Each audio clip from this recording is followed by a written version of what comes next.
Isaiah Spiller, Breece Hall, Ken Walker, and more running backs to talk about right now with our draft analyst, Josh Edwards, on Fantasy Football Today in 5.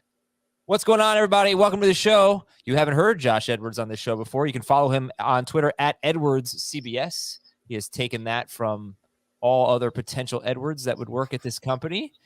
Josh, welcome. Thank you for being here. Tell us about maybe your two favorite running backs. If you were an NFL GM, who would be the top two on your draft board?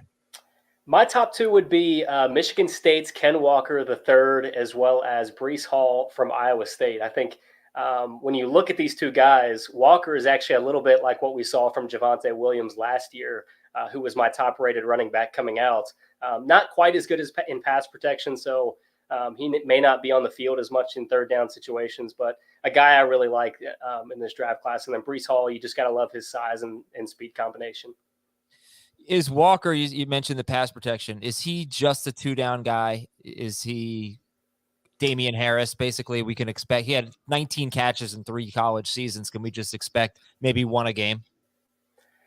I think initially that's probably the safe bet. I think that's probably the best way to go from a fantasy perspective.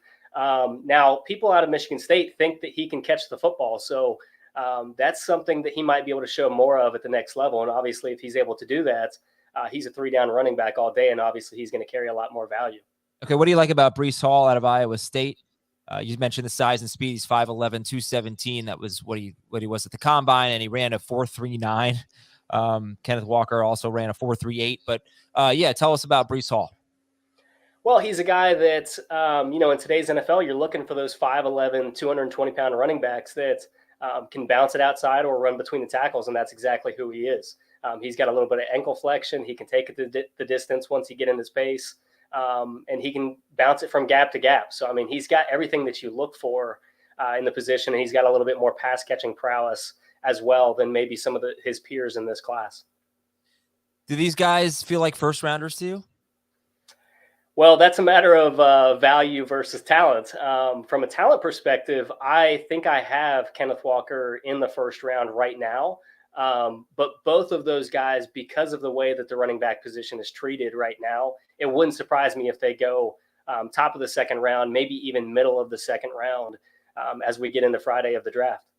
All right, so let's go a little bit deeper now at the position. Give me the next few guys you have after Ken Walker and Breece Hall. So when you're looking for that size element, that 5'11", 6 foot, 220, you're looking at Isaiah Spiller from Texas A&M. You're looking at Florida's Damien Pierce. A lot of people like Alabama's Brian Robinson II. A little bit taller at the position. He's 6'2". Jerome Ford from Cincinnati. Those are some of the guys that probably meet the threshold of having that size that you would look for in an every down back. And then a guy that I really like is Jashaun Corbin from Florida State. I think he's been underrated throughout this entire process. A guy that has shown the ability to stay in and pass protect. He can go out and catch passes. He's got a lot of between the tackles ability, but he can also burst it outside and take it the distance. So a really well-rounded player that I've come to like in this draft class. But I think in terms of who's next off the board after you get beyond Walker and Hall, you're probably looking at Damien Pierce from Florida or Isaiah Spiller from Texas A&M. Spiller with the 4.63 40 time that he ran at his pro day. What do you make of that? It's a red flag. It is a red flag, and that's honestly why he's kind of fallen a little bit in the process.